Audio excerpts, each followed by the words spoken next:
Okay, again, good afternoon. This is the continuation of Module 8. Sige, dahil medyo mahaba. So, nag-end tayo kanina doon sa record keeping skills. So, next is your responsibilities as a first aider. So, ano nga ba yung mga responsibilities na dapat meron? Or ano nga ba yung mga responsibilities na meron ng isang first aider? Una, di ba? Assessment, assessing the situation and the needs of the casualty quickly and safety. So napaka-importante na alam natin kung paano i-assess yung sitwasyon. Okay, alam din natin kung ano yung dapat ibigay or dapat ibigay na first aid sa kanya. So munod, taking appropriate action to ensure the safety of the casualty and the other of the and others at the scene. So dapat alam din natin.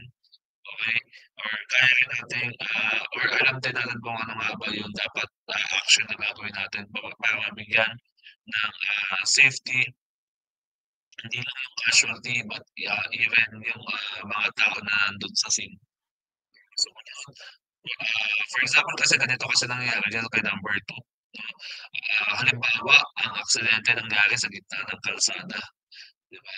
So, paano mo, ah, ilalagay yung casualty sa safe na sitwasyon. So, paano ba gagawin? Siyempre dapat mo siyang ilagay doon unang-una sa lugar na safe, 'no? Kailangan mo siyang itabi sa gilid, sa tamang paraan, okey? Eh, di-discuss natin yan face to face. And how about yung mga nandoon sa scene, yung mga tao na mga tsismoso na mahilig manood 'no, ng mga gano'ng klase ng aksidente, 'di ba? Ano yan, magbusisi ba rin yung gano'n? 'Di ba yung iba nanonood pa, sumisilip pa. So, siyempre yung lugar kung saan nangyari yung accident which is sa gitna ng kalsada is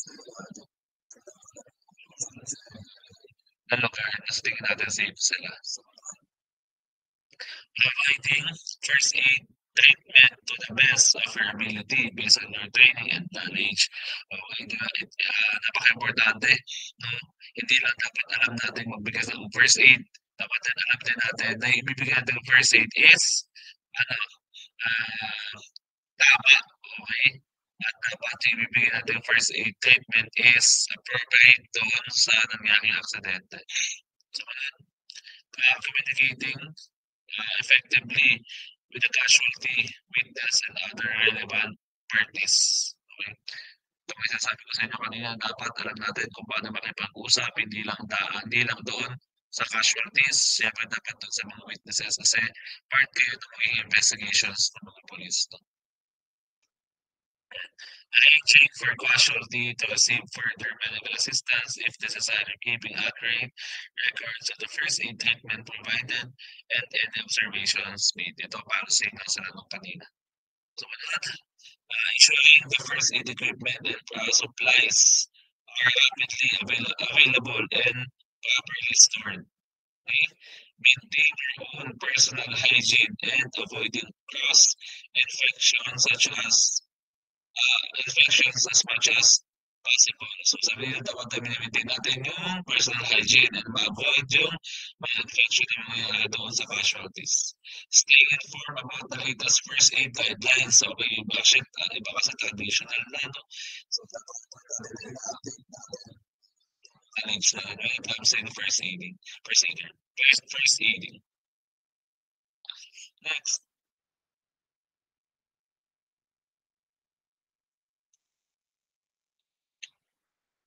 Ayan, so skip lang natin doon.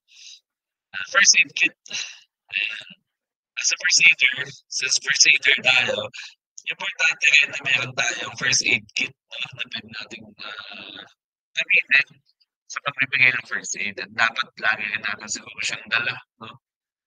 Pwede natin ilagay sa motorcycle, sa sasakyan natin, na para in case na makakita tayo ng mga accident, at least meron tayong gamit na pwede gamitin sa pagbibigay ng first aid. So, ano ba yung mga dapat laman ng isang first aid kit? Number one is yung adhesive bandages or various sizes, no, na pwedeng makatulong sa atin. For example, bayad na yung mga nabalian, diba, pwede natin gamitin siya. So, ano is sterilize or sterilize yes, or pads, diba? So that tape or cloth stripes for securing dressing. Yan. And then antiseptic wipes or solution for cleaning wounds. So medyo madami siya. So if you have time, nabasahin na lang din natin siya. Pero siguro kung hindi natin kayang lahat dalhin or i-provide ito, at least yung mga basic na kailangan natin, yun yung talaga gagamitin natin. First aid priorities. Yan.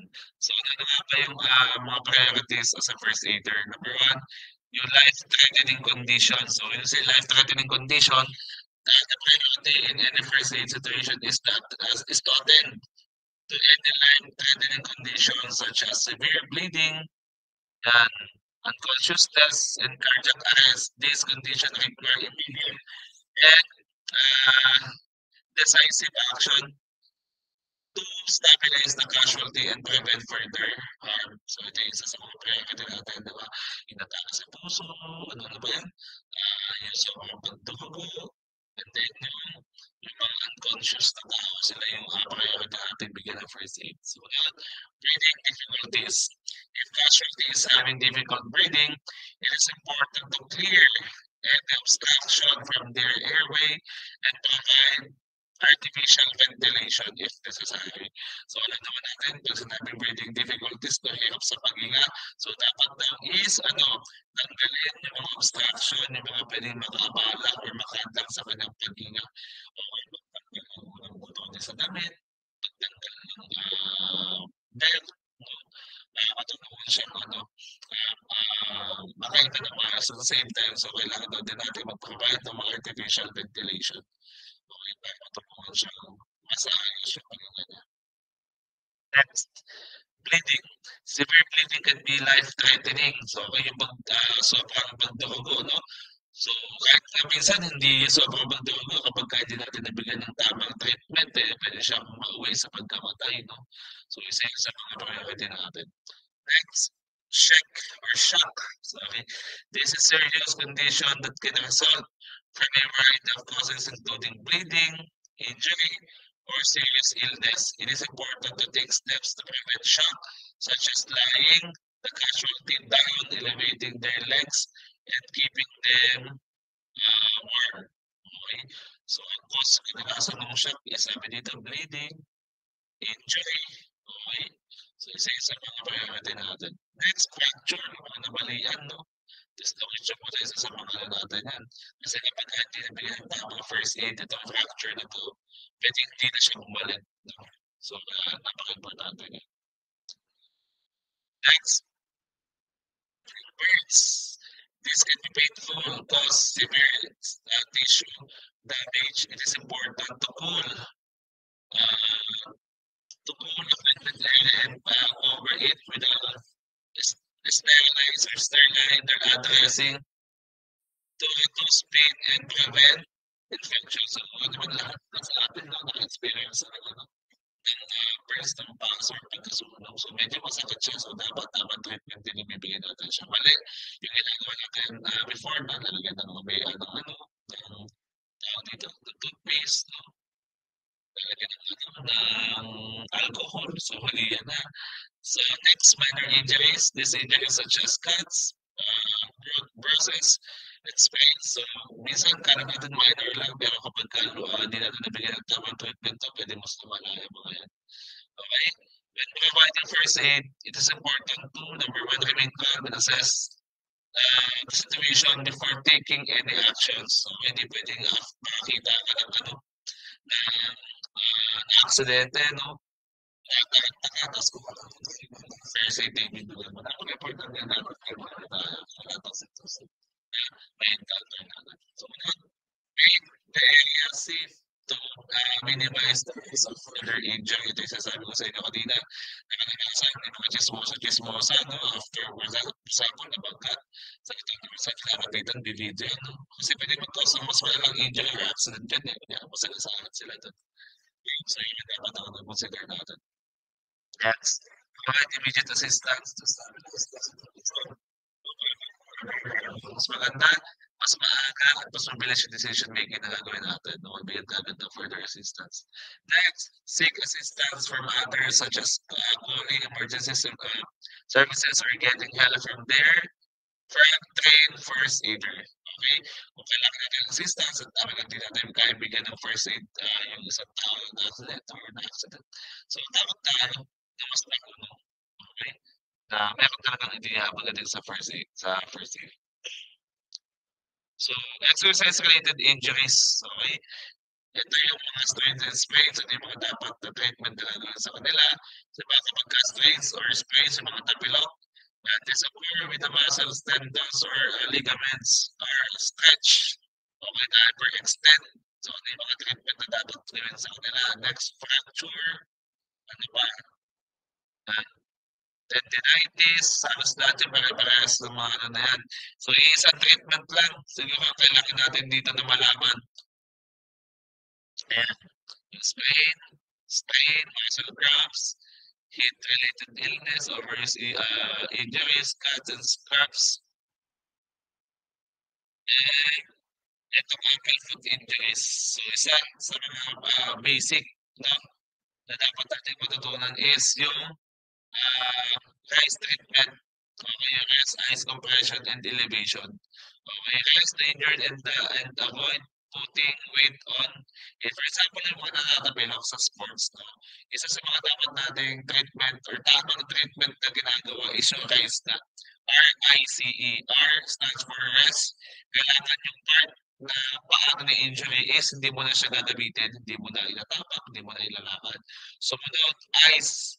Kailangan mo kompletong yelo. Okay?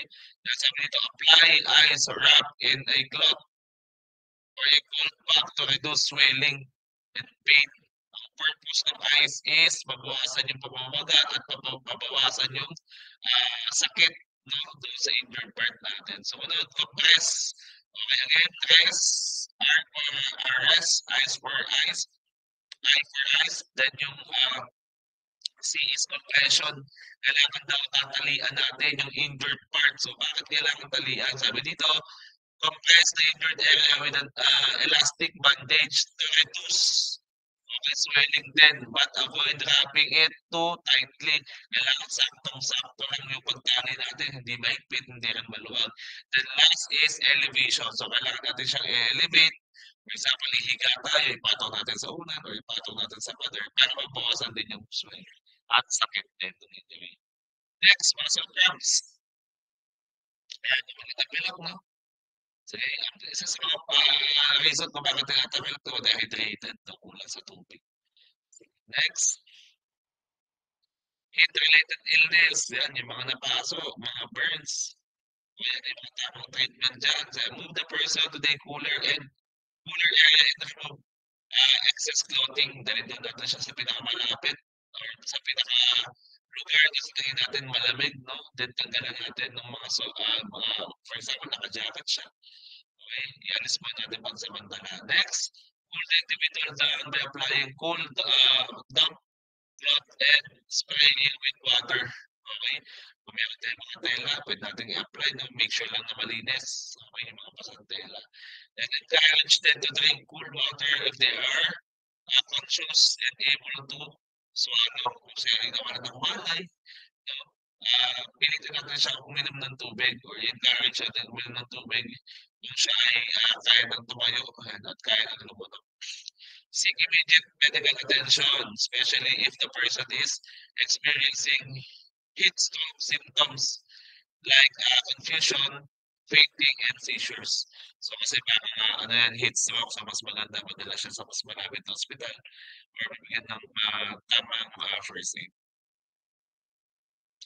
Overuse injuries. Okay, so overuse injuries, pwede rin natin i-apply yung HICE treatment dyan, yung i-discuss ko kanina.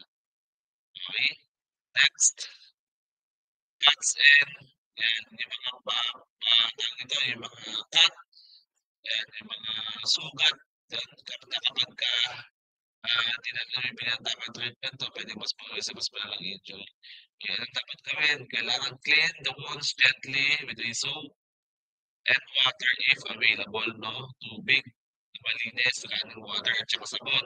Apply pressure with a clean cloth or sterile bandage to control bleeding. May mga bandages tayo, make sure lang din na malinis, no, na pwede natin siya itali para maiwasan yung madumihan yung sugat. Then yung ankle foot and injury, guys din ang treatment dito or ICE din yung discuss natin kanina. And then yan, for the trivia, siguro I will discuss it face to face na lang siguro, no?